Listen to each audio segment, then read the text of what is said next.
बात वहीं आके अटक गई है फिर भी कि वर्ड प्रॉब्लम में मैंने ऑलरेडी आपको क्या बताया था कि जो भी फाइंड करना होता है सबसे पहले हम लोग क्या करते हैं, उसको लेट करते हैं आधार से, जिसको हम लोग बेस कहते हैं। क्योंकि देखिए राइट एंगल ट्रायंगल में आप ऑलरेडी जानते होंगे कि 3 साइड्स होते हैं, ठीक है। तो चूंकि ट्रायंगल है तो 3 साइड्स होंगे, लेकिन राइट एंगल ट्रायंगल के तीनों साइड्स का नाम आप अच्छे से जानते होंगे। इसको कहा जाता है हाइपोटेनियस और एच से इंडिकेट करते हैं, इसको बेस कहा जाता है, ठीक है ना। बी से इंडिकेट किया जाता है और ये परपेंडिकुलर होता है जिसको हम लोग पी से इंडिकेट करते हैं। परपेंडिकुलर को क्या कहा जाता है, अल्टीट्यूड भी कहा जाता है, ठीक है ना।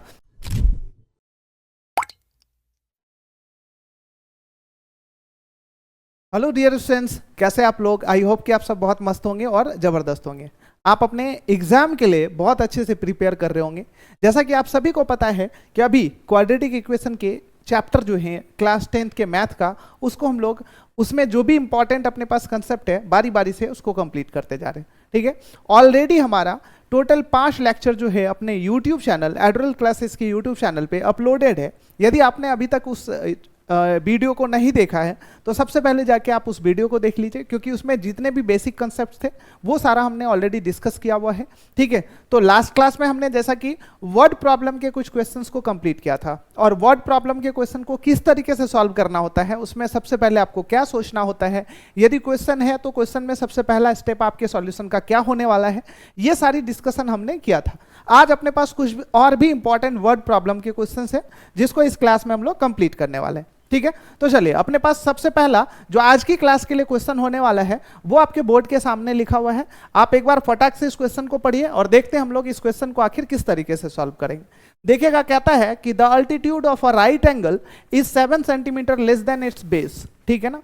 If the hypotenuse is 13 centimetre, find the other 2 sides, ठीक है। एक राइट एंगल ट्रायंगल है जिसके अल्टीट्यूड के बारे में कह रहा है कि वो 7 सेंटीमीटर जो है वो लेस देन है किस चीज से, बेस से, उसके आधार से, जिसको हम लोग बेस कहते हैं। क्योंकि देखिए राइट एंगल ट्रायंगल में आप ऑलरेडी जानते होंगे कि 3 साइड्स होते हैं, ठीक है। तो चूंकि ट्रायंगल है तो 3 साइड्स होंगे, लेकिन राइट एंगल ट्रायंगल के तीनों साइड्स का नाम आप अच्छे से जानते होंगे। इसको कहा जाता है हाइपोटेनियस और एच से इंडिकेट करते हैं, इसको बेस कहा जाता है, ठीक है ना। बी से इंडिकेट किया जाता है और ये परपेंडिकुलर होता है जिसको हम लोग पी से इंडिकेट करते हैं। परपेंडिकुलर को क्या कहा जाता है, अल्टीट्यूड भी कहा जाता है, ठीक है ना। तो इस तरीके से कहता है कि कोई एक राइट एंगल ट्रायंगल है जिसका परपेंडिकुलर या फिर अल्टीट्यूड जो है इसके बेस से 7 सेंटीमीटर कम है, और इसके हाइपोटेनियस जो है ऑलरेडी आपके क्वेश्चन में गिवन है कि ये 13 सेंटीमीटर का है। तो आपको क्या करना है, इसके बेस और अल्टीट्यूड को फाइंड करना है। देखिए बात वहीं आके अटक गई है फिर भी कि वर्ड प्रॉब्लम में मैंने ऑलरेडी आपको क्या बताया था कि जो भी फाइंड करना होता है सबसे पहले हम लोग क्या करते हैं, उसको लेट करते हैं, ठीक है। तो इसमें अपने पास जो है अल्टीट्यूड और बेस फाइंड करना है, तो इसलिए हम लोग क्या करेंगे, सबसे पहले अल्टीट्यूड और बेस को लेट कर लेंगे। तो देखिए अल्टीट्यूड और बेस में कुछ रिलेशन भी इन्होंने दे रखा क्वेश्चन में। क्या कहता है कि भाई बेस जो है ना, बेस अल्टीट्यूड से 7 सेंटीमीटर ज्यादा है, या फिर आप यूं कह सकते हैं कि जो परपेंडिकुलर है या फिर जो अल्टीट्यूड है वो बेस से 7 सेंटीमीटर जो है वो ज्यादा है, कम है, सॉरी, ठीक है ना, कम है। तो इसका मतलब है कि बेस, मान लो यदि मैं कहता हूं कि चलो 10 सेंटीमीटर है, तो आप मुझे इसका अल्टीट्यूड बता सकते हैं कितना होगा। बेस में से मुझे क्या करना पड़ेगा, 7 सेंटीमीटर को लेस करना पड़ेगा, तो इसका जो है अल्टीट्यूड वो कितना सेंटीमीटर का हो जाएगा, 3 सेंटीमीटर का। क्योंकि ऑलरेडी क्वेश्चन में देखिए ना, कहता है कि 7 centimetre less than it's base कह रहा है, क्या चीज, तो इसका जो राइट एंगल ट्रायंगल का अल्टीट्यूड है जिसको हम लोग परपेंडिकुलर कहते हैं। तो इसी तरीके से यदि इसका बेस मैं कह दूं कि भाई 15 सेंटीमीटर है, तो आप मुझे इसका परपेंडिकुलर बता सकते हैं या अल्टीट्यूड बता सकते हैं, 7 सेंटीमीटर लेस देन कर लेंगे तो 8 सेंटीमीटर हो जाएगा। अब इसी तरीके से यदि मैं बेस को कह दूं कि x सेंटीमीटर है, तो इसका अल्टीट्यूड जो है वो कितना हो जाएगा, x में से 7 सेंटीमीटर को लेस करना पड़ेगा, तो x माइनस 7 सेंटीमीटर हम लोग इसको आराम से कह सकते हैं, ठीक है। और उसके बाद इस ट्रायंगल के जो है हाइपोटेनस आपको ऑलरेडी गिवन है, तो आप उस तरीके से क्या कर सकते हैं, इसको सॉल्व करके इसका कहीं ना कहीं दोनों वैल्यू निकाल सकते हैं। तो देखिए ये तो हो गई सबसे पहले लेट करने वाली बात, और उसके बाद होता क्या है, वर्ड प्रॉब्लम से सबसे पहले हम लोग लेट कर लेते हैं जो हमें फाइंड करना होता है, और उसके बाद हम लोग फिर क्या करते हैं, इक्वेशन सेट कर लेते हैं, और इक्वेशन को सॉल्व करने के बाद अपने आप उसका आंसर भी निकल जाता है, ठीक है। तो चलिए इस क्वेश्चन को एक बार फटाक से यहाँ पे करके हम लोग देखते हैं कि आखिर इसका सॉल्यूशन हम लोग किस तरीके से कर सकते हैं, ठीक है। तो अपने पास एक राइट एंगल ट्रायंगल मैंने बना लिया है, और अब क्या करना है, इसका ऑलरेडी अपने पास जो है हाइपोटेनियस दिया हुआ है, इस राइट एंगल ट्रायंगल का हाइपोटेनियस दिया हुआ है कितना सेंटीमीटर, 13 सेंटीमीटर। अब देखिए इसका मैंने क्या कर लिया, बेस को x सेंटीमीटर लेट कर लिया मान लीजिए, तो अब इसके अल्टीट्यूड जो है वो कितना होगा, x माइनस 7 सेंटीमीटर हो जाएगा। अब इस चीज को हमें क्या करना पड़ेगा, यहाँ पे बताना भी पड़ेगा। तो बताएंगे कैसे, लिख के बताना पड़ेगा। तो चलिए सबसे पहले मैंने यहाँ पे लिख लिया सॉल्यूशन, और सबसे पहले हमने क्या लेट किया है, तो let the base of a right angle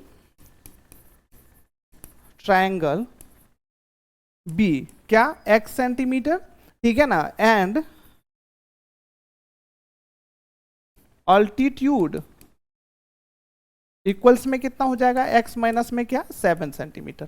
ठीक है, अब देखिए अकॉर्डिंग टू यदि क्वेश्चन की बात करें तो इसमें हमें एक इंफॉर्मेशन दे रखा है, इस राइट एंगल ट्रायंगल का जो हाइपोटेनियस है वो हमें ऑलरेडी पता है। तो यहाँ पे हम लोग आराम से लिख सकते हैं h इक्वल्स में क्या, 13 सेंटीमीटर। अब देखिए राइट एंगल ट्रायंगल में h की बात करें, जिसको हम लोग क्या कहते हैं, पाइथागोरस थ्योरम से h के लिए जो फॉर्मूला बनता है वो क्या होता है, तो रूट अंडर क्या होता है, पी स्क्वायर प्लस में क्या, बी स्क्वायर इक्वल्स में हम लोग कितना लिख सकते हैं, 13। अब देखिएगा रूट में p की जगह पे जो अपने पास मैंने वैल्यू लेट किया है वो कितना है, x माइनस 7, ठीक है, तो x माइनस 7 का स्क्वायर लिख सकते हैं, प्लस में b की जगह पे जो वैल्यू है वो क्या है, x का स्क्वायर इक्वल्स में कितना, 13। अब देखिए इसको और ज्यादा सॉल्व करेंगे तो अंडर रूट जो है, स्क्वायर रूट, वो क्या हो जाएगा, इक्वेशन के उस तरफ चला जाएगा। तो यहाँ पे हम लोग आराम से क्या लिख सकते हैं, x माइनस में क्या, 7 का स्क्वायर प्लस में क्या, x का स्क्वायर इक्वल्स में अंडर रूट या स्क्वायर रूट उस तरफ जाएगा तो 13 का स्क्वायर कितना हो जाएगा, 169। अब देखिए a माइनस बी के होल स्क्वायर पे सॉल्व कर लेंगे तो a स्क्वायर माइनस में क्या, 2ab 14x प्लस में क्या, b स्क्वायर तो 49 और प्लस में क्या, x स्क्वायर इक्वल्स में कितना हो जाएगा, 169। अब देखिए इक्वेशन बन चुका है, तो अब इसको हम लोग किस फॉर्म में ले आएंगे, क्वाड्रेटिक इक्वेशन के फॉर्म में हमें ऑलरेडी दिख रहा है, तो इसमें सारे टर्म को क्या करेंगे, एक तरफ ले आएंगे, है ना। तो यहाँ पे सॉल्व करने के बाद x square plus x square कितना हो जाएगा, 2x स्क्वायर माइनस में कितना 14x और प्लस में कितना 49 और प्लस में उस तरफ 169 है, इस तरफ लेके आया तो इसको माइनस में लिख दिया। अब देखिए यहाँ पे कितना 2x स्क्वायर माइनस में कितना 14x और प्लस में 49 माइनस में 169, इन दोनों को लेस कर लिया तो माइनस में कितना हो जाएगा 120, ठीक है ना, और इक्वल्स में कितना 0। यहां तक तो क्लियर है, यहां तक में आपको कोई प्रॉब्लम नहीं होना चाहिए। अब देखिए इसके बाद हम लोग क्या कर सकते हैं, इसको और ज्यादा सिंपल बना सकते हैं। कैसे बनाएंगे, तो भाई तीनों टर्म में से आप क्या कर लीजिए, कॉमन ले लीजिए, क्योंकि तीनों टर्म में आपको क्या मिल रहा है, तो वो कॉमन मिल रहा है तो कॉमन ले लेंगे। तो चलिए अभी इन तीनों टर्म में से यदि हम लोग 2 कॉमन लेंगे तो अपने पास क्या हो जाएगा, 2 को यदि हमने कॉमन ले लिया तो ब्रैकेट में जो बाकी के टर्म है उसको लिखना पड़ेगा एक्स स्क्वायर, और उसके बाद बाकी के अपने पास कौन से टर्म है, एक्स स्क्वायर हमने निकाला, 2 इसमें से कॉमन निकाला तो ब्रैकेट में यहाँ एक्स स्क्वायर माइनस में क्या 7x, ठीक है ना, तो माइनस में कितना हो जाएगा 7x, और उसके बाद जो है यहाँ पे क्या है मेरे पास है माइनस में 120, तो माइनस में 120 है तो अब ये कितना हो जाएगा माइनस में 60, ठीक है, इक्वल्स में कितना 0। अब इसको यदि और ज्यादा सॉल्व करेंगे तो एक्स स्क्वायर 2 को उस तरफ भेज दिया तो x square minus 7x minus में कितना 60 इक्वल्स में कितना 0। अब देखिए गौर से देखेंगे तो ये क्या हो चुका है पता है, क्वाड्रेटिक इक्वेशन बन चुका है, ठीक है, क्योंकि हमें कितने वैल्यूज निकालने थे, तो 2 वैल्यूज निकालने थे, तो ऑलरेडी हमारे पास ये इक्वेशन सेट हो चुका है। अब इस इक्वेशन को सॉल्व करेंगे और उसके बाद x की जैसी वैल्यू निकलेगी तो अपने पास इसका आंसर आराम से निकल जाएगा। अब देखिए क्वाड्रेटिक इक्वेशन को सॉल्व करके आप बताइए x की वैल्यू निकाल सकते हैं कि नहीं निकाल सकते, आराम से निकाल सकते हैं, क्योंकि इस इक्वेशन को सॉल्व करने के लिए मैंने आपको टोटल कितने मेथड बताया है, 2 मेथड बताया है। पहला कौन सा, फैक्टराइजेशन मेथड, और दूसरा कौन सा, जो फॉर्मूला मेथड है वो अल्फा और बीटा के लिए जो फॉर्मूला लगाते हैं। तो आप किसी भी मेथड से इसको फॉलो करके आराम से यहाँ पे x की वैल्यू निकाल सकते हैं। तो चलिए मैं यहाँ पे फैक्टराइजेशन मेथड से निकालता हूँ। बताइए फैक्टराइजेशन मेथड में जो लास्ट में सी टर्म होता है उससे पहले माइनस का साइन है, तो इसका मतलब क्या 60 के ऐसे 2 मल्टीपल्स आपको ढूंढने हैं जिसको लेस करके 7 के बराबर आना चाहिए, ठीक है ना। तो देखिए मेरे को तो डायरेक्ट यहाँ पे माइंड में आ रहा है भाई कि 60 के ऐसे 2 मल्टीपल्स कौन से होंगे, एक 12 हो जाएगा और एक क्या 5 हो जाएगा, क्योंकि 12 में से 5 को लेस करने के बाद 7 आ रहा है कि नहीं आ रहा है, बिल्कुल आ रहा है। तो इसके 2 मल्टीपल्स हम लोग आराम से स्पेयर में लिख सकते हैं। तो एक्स स्क्वायर माइनस में मुझे क्या लिखना पड़ेगा 12x, क्योंकि माइनस में 7x लाना है, और प्लस में 5x और माइनस में कितना 60 इक्वल्स में कितना लिख दिया 0। अब देखिए इन दोनों में स्टार्टिंग के दोनों टर्म में से कॉमन लिया तो x कॉमन लेने के बाद x माइनस 12 और प्लस में 5 कॉमन लिया तो x माइनस में क्या 12 इक्वल्स में कितना हो गया 0। अब देखिए x माइनस 12 यहाँ पर, x माइनस 12 यहाँ पर, तो x माइनस 12 को क्या करेंगे अगेन कॉमन ले लेंगे, तो x प्लस 5 और इक्वल्स में कितना हो जाएगा 0। अब देखिए यहां तक तो हमने सॉल्व कर लिया कॉमन लेने के बाद। अब हमें क्या करना है, x के दोनों वैल्यूज को निकालना है। तो यहाँ पे मुझे क्या करना पड़ेगा, एक तो केस 1 लिखना पड़ेगा क्योंकि अपने पास दो वैल्यूज निकलेंगे। तो एक बार क्या हो जाएगा, x माइनस 12 इक्वल्स में कितना 0, तो x इक्वल्स में कितना हो जाएगा 12, ठीक है ना। तो पहला वैल्यू ये निकल चुका है।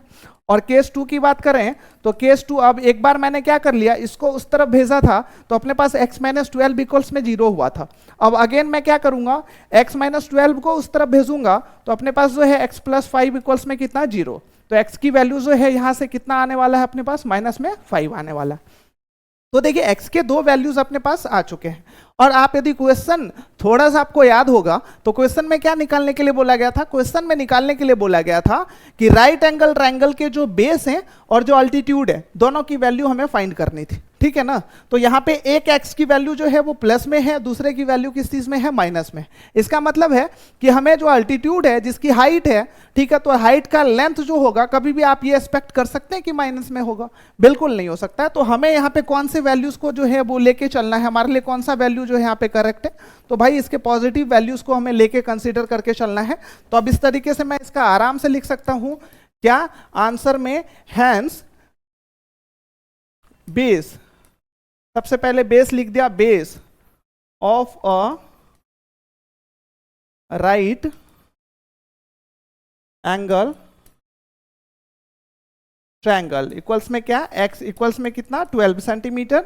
एंड यदि इसके अल्टीट्यूड की बात करें, ठीक है ना, तो अल्टीट्यूड जो है इसका कितना निकलने वाला है, अल्टीट्यूड चूंकि बेस से 7 सेंटीमीटर कम है तो x माइनस 7 हमने लेट किया था, x की जगह पे कितना 12 माइनस 7 कर दिया तो अपने पास कितना निकल चुका है 5 सेंटीमीटर। तो ये दोनों जो है इसका ये आंसर निकल चुका है। एक क्या है, ये ऊपर वाला जो है इसका बेस है और नीचे वाला जो है ये इसका अल्टीट्यूड है। क्योंकि देखें ना अल्टीट्यूड की वैल्यू जो है वो बेस से कितने सेंटीमीटर कम है, 7 सेंटीमीटर कम है। ऑलरेडी क्वेश्चन में भी यही चीजें बोला गया था। तो इस तरीके से आप आराम से क्या कर सकते हैं, लैंग्वेज वाले क्वेश्चन को सॉल्व कर सकते हैं। देखिए लैंग्वेज वाले क्वेश्चन में मैंने क्या बोला था, सबसे पहले आप अच्छे से और ध्यान से लैंग्वेज को पढ़ लीजिए कि क्वेश्चन में बोला क्या गया है, और उसके हिसाब से आपको क्या करना है, जो भी फाइंड करने के लिए बोला जाता है ना, सबसे पहले आपको उसको लेट कर लेना है, ठीक है। तो लेट करने के बाद क्या इक्वेशन सेट करना है, और इक्वेशन को सॉल्व करेंगे तो क्वेश्चन में जो बोला जाता है निकालने के लिए वो आपका आंसर आराम से निकल जाएगा। इसी तरीके से सॉल्व करना है। देखिए एक ही क्लास में बहुत सारे क्वेश्चन को सॉल्व करने से अच्छा है कि कंसेप्चुअली एक ही क्वेश्चन को बहुत अच्छे तरीके से सॉल्व कर लिया जाए, ठीक है ना, जिससे आपके कंसेप्ट भी बहुत अच्छे हो जाए और आपको फिर ऐसे लैंग्वेज वाले क्वेश्चन को सॉल्व करने में मजा भी आए। क्योंकि आपके बुक में लैंग्वेज वाले क्वेश्चन की कमी नहीं है भाई, बहुत सारे क्वेश्चन है, ठीक है। तो इसलिए आपको कंसेप्चुअली जो है ना क्वेश्चन को सॉल्व करने के लिए आना चाहिए, तभी आपको मजा आएगा, ठीक है। तो चलिए इसी तरीके से लगातार आपको हमारे साथ जुड़े रहना है और हमारे इस एडुअल क्लासेस की यूट्यूब चैनल को लाइक शेयर और सब्सक्राइब जरूर कर दीजिएगा, ठीक है ना। मिलते हैं नेक्स्ट क्लास में और भी अपने पास जो इंपॉर्टेंट क्वेश्चन है उसको लेकर आएंगे, ठीक है। चलिए धन्यवाद।